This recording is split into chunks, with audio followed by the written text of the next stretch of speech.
Steve, USC made a lot of noise this week. Lincoln Riley adds a 5-star wide receiver to his collection of now 20 commitments toward the 2025 cycle. I mean, remember just months ago when Julian Lewis was sitting there all by himself on that commit list?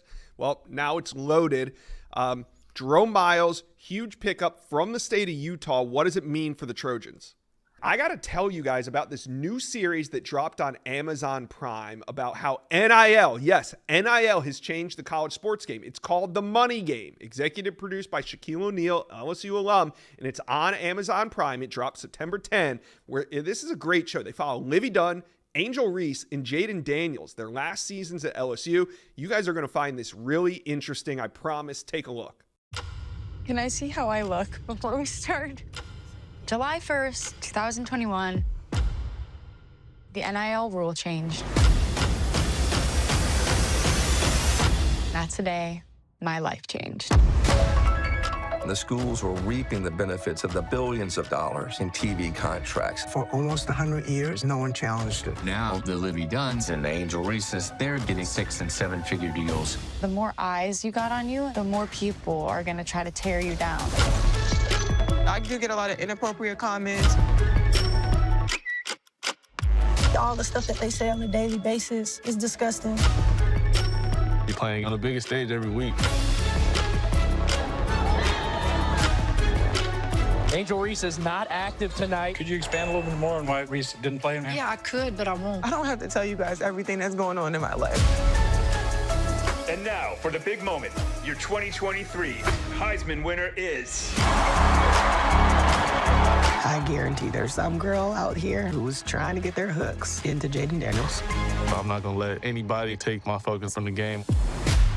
You don't have to play the money game, but if you want to capitalize, you can do that. I love the game. I can also take care of my family for generations.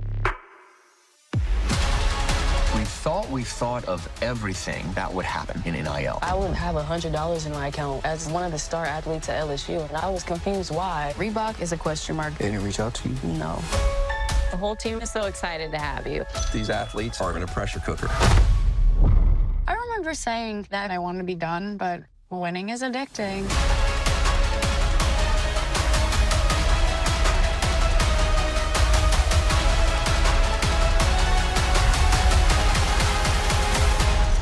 I think this is the beginning of it, and it's beautiful.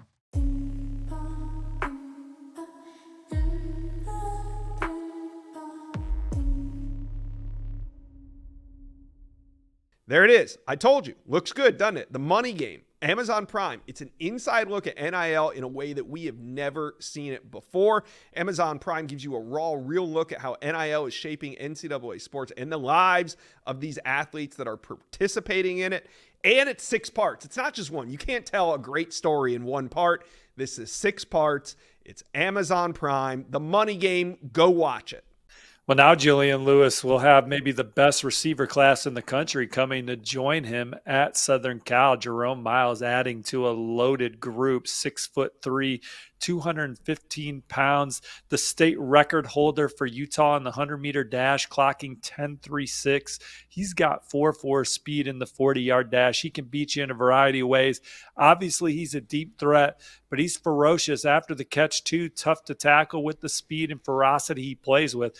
He also does the little things. Talking to On3 Director of Scouting Charles Power, he pointed to the way he blocks. Just a really good teammate, a guy that plays for one of the best high school football programs in the country.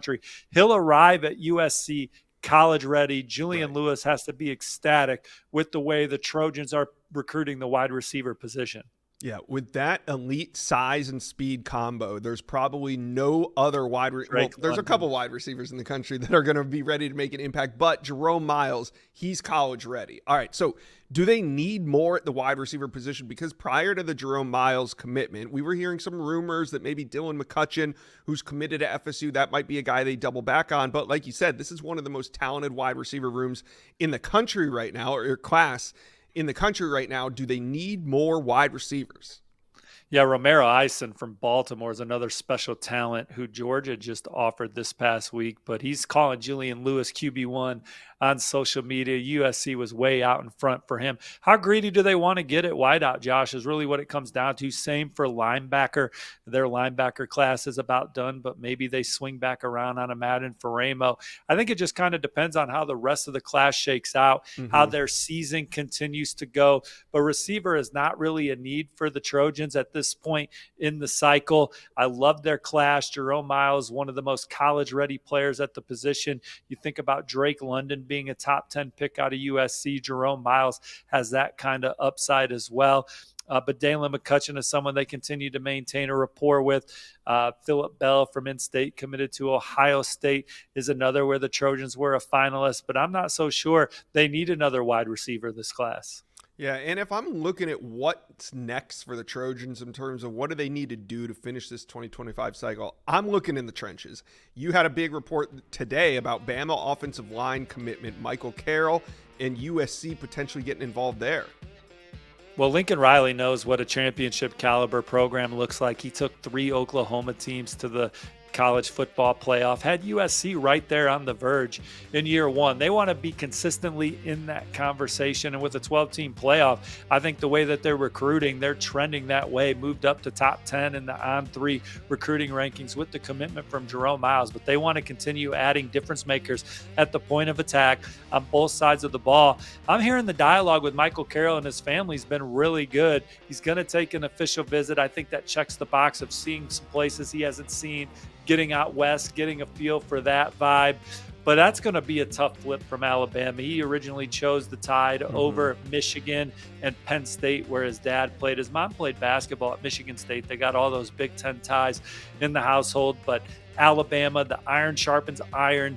Not only the relationship with Alabama's offensive line, but some of their defensive players that when he took his visits were like, dude, we need you to come here, help make us better. That culture, that atmosphere, that's what he's looking for. He visited Miami this past weekend. He told Chad Simmons that strengthened his commitment to Alabama. I've talked to Michael. He said he's set on Alabama. I've talked to his dad. He said it's going to be a tough pull, but USC, they're going to shoot their shot, and we've seen them make that shot this cycle, right, Josh? Their official visit weekend 2 weekends ago, Jerome Miles visited. Coming into the trip, you would have probably pointed towards Utah and Texas A&M and said, hey, they were the leader for Jerome Miles. But coming out of the trip, USC closed the deal, basically. Ty Jackson, number 1 linebacker in On3's player rankings. He visits USC for the first time that same weekend. Coming into the trip, he had taken 8 to 10 visits to Florida, been to Florida State a bunch. That's where his mom went to school. He had an official visit to Florida State scheduled for Thanksgiving weekend. Then you got Alabama, Georgia, Penn State all in the mix. Commits to USC. So take your shot, get guys to campus. USC is a different kind of feel, right? It's a major town. It's a hub. It's not a college campus. Is that what a prospect's looking for when they get out to LA? I don't know if they realize the magnitude of it till they get there. All the NIL opportunities. USC's infrastructure is humming right now. And then certainly it's a coaching staff that's relatable.